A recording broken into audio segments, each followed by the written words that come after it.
여러분 안녕하세요. 자, 이번 주도 할 수 없이 원격 수업을 해야 되고, 그 다음 주 곧바로 우리가 시험을 봐야 되고 해서 선생님은 마음이 좀 급해요. 물론 2학기 성적이면 그리 큰 의미를 갖고 있는 것은 아닐지라도 우리가 한번 시작한 공부니까 어쨌건 마무리까지도 깔끔하게 잘 하는 것이 좋을 것 같아요. 자, 그래서 이제 시험에 나올 만한 문제들을 가지고 이제 다시 복습을 좀 해보도록 하겠습니다. 자, 여러분은 103쪽을 열어보시고요. 거기에 보면 이제 국제개발협력이라고 하는 큰 단원이 나오죠. 자, 여기서부터 한 104쪽까지는 굉장히 중요한 대목이고요. 이 안에서 나올 게 되게 많아요. 자, 예를 들어 국제개발협력에 대해서 전반적으로, 그쵸? 서술이 맞나 틀리나 이런 것들도 요거는 거의 상식적인 수준에서 이해가 되리라고 봅니다. 그 다음에 공적개발 원조라고 해서 우리가 ODA 여기 나오죠. 요것의 어떤 형태, 그쵸? 이 공적 개발 원조에 대한 설명, 뭐 이런 것들이 맞나, 틀리나 이런 것들이 좀 이해가 돼야 될 것 같아요, 그죠? 그래서 공적 개발 원조는 뭐 예를 들어 여기 보시면은 누가 주느냐, 정부가 줄 수도 있고요, 지방 정부가 줄 수도 있고요, 공공기관이 줄 수도 있어요, 그죠? 그러니까 좀 다양한 형태로 어떤 공적인 어떤 그 자격을 갖고 있는 어떤 다양한 주체들이 줄 수 있다 이렇게 볼 수 있고요. 그럼 누구한테 주느냐라고 하는 거는 수원국이라고 하는 것은 원조를 받는 나라잖아요. 그게 아무나 주세요 해서 주는 건 아니고 수원국 명단에 포함된 개발도상국이겠다. 그렇죠? 그럼 어떻게 주나? 증여라고 하는 거는 그냥 무상으로 주는 우리가 흔히 무상원조 이런 말 많이 들어봤을 텐데 그런 거라면 양호성 차관이라는 해서 옆에 양호성 차관의 이야기가 나오죠, 그렇죠? 자, 예를 들어 일반 민간 차관에 비해서 되게 이제 여러 가지 요소가 되게 싸고 뭐 유리해요.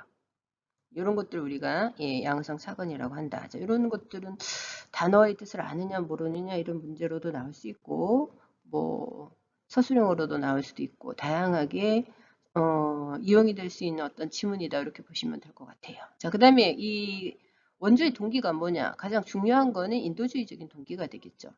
인권 평등 이런 것들은 우리가 뭐 어떤 상황 속에서 인간이 누려야 할 보편적인 가치인 거는 잘 알 거예요. 그죠? 그런데 이게 절대적인 빈곤 국가에서는 이거를 확보하기가 대단히 어렵습니다. 그래서 우리가 왜 국제개발협력 가운데 특히 공적개발 원조 이런 것들이 필요한가라고 한다면 이러한 개발도상국 내지는 저개발 국가들의 절대 빈곤을 해소시켜줘야 된다. 그러니까 선진국들이 좀 나서야 된다. 이런 개념인 거죠. 자, 그러면 여기 이제 되면 요것만 있는 건 아니고요. 정치 외교적인 동기나 경제적인 동기는 부차적인 것이다. 이렇게 보면 될 것 같아요. 다만 정치 외교적인 동기, 예를 들어 군사동맹이라든지 뭐 이런 것들만을 앞장세워서 하는 지원이라고 하는 것은 그 어떻게 뭐랄까 본 목표라 본 목적과는 조금 다른 거겠죠, 그렇죠? 그다음에 경제적인 동기도 예를 들어 원조를 통해서 어느 정도 이 개발도상 국가들이나 절대빈곤에 처했던 저개발 국가들이 조금 먹고 살만해지면 당연히 선진국의 시장이 확대되는 측면이 있으니까요. 그렇죠? 서로가 윈윈하는 거예요. 근데 다만 원조 해주는 나라를 우리가 공여국이라고 하잖아요. 공여국의 경제적 이익만을 위한 지원은 좀 지양되어야 된다. 그건 좋지 않다는 거잖아요. 그러니까 이렇게 해서 공적개발 원조가 뭔지, 주체가 누군지, 어떤 형태로 주어지는지, 그 동기는 무엇인지 이런 것들이 좀 총체적으로 정리가 좀 잘 될 필요가 있겠습니다. 그래서 우리나라 같은 경우는요.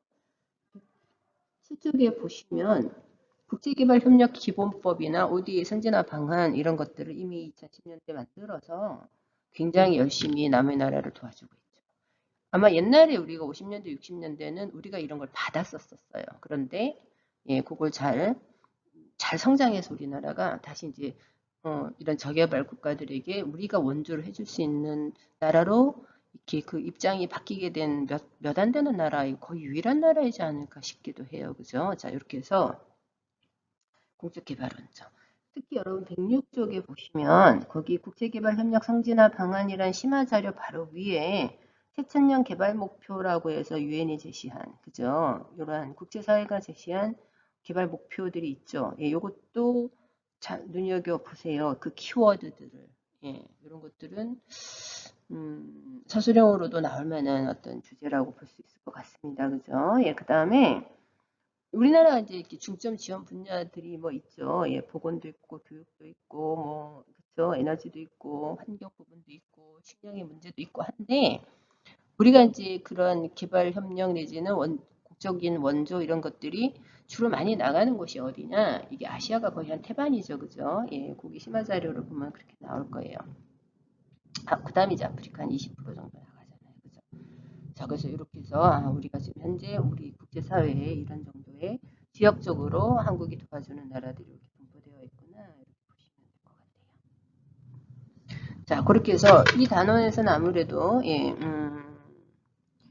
경제개발, 경제개발 협력 내지는 ODA의 부분이 굉장히 중요할 거고요. 그 다음에 109쪽, 110쪽에 걸쳐져서 쪽단에 보면 굉장히 다양한 용어들이 나오죠. 예, 이것들도 눈여겨 좀 보세요. 예, 그래서 우리가 뭐 공여국이 뭔지, 증여가 뭔지, 양어성 차관이 뭔지, 수원국이 뭔지, 출연금이 뭔지, 출자금이 뭔지. 자, 그 다음에 지금 선생님이 페이지를 못 찾겠는데 남북 문제가 뭔지 이런 거 있잖아요.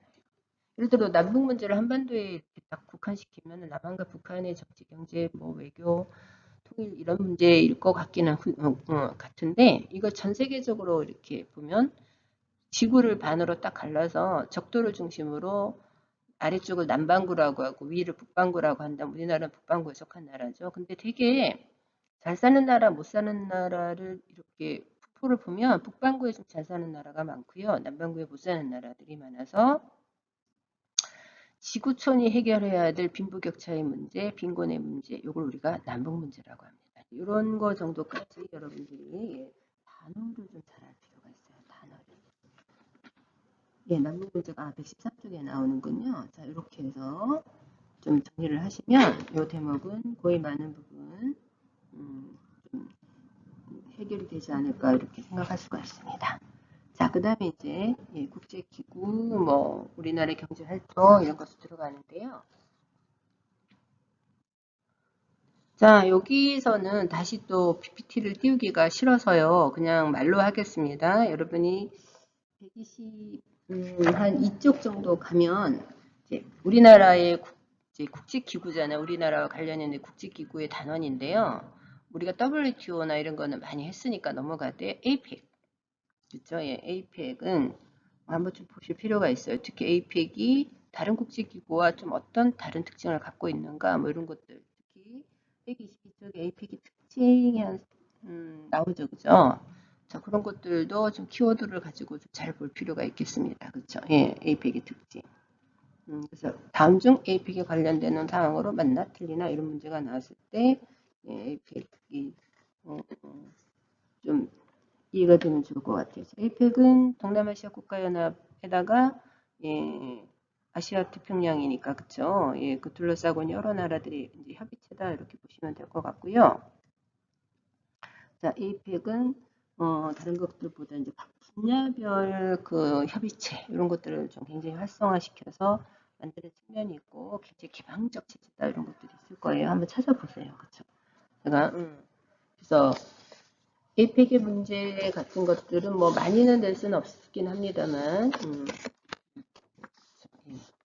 APEC의 문제는 수수령으로도 한두 문제 정도는 낼 수가 있겠어요.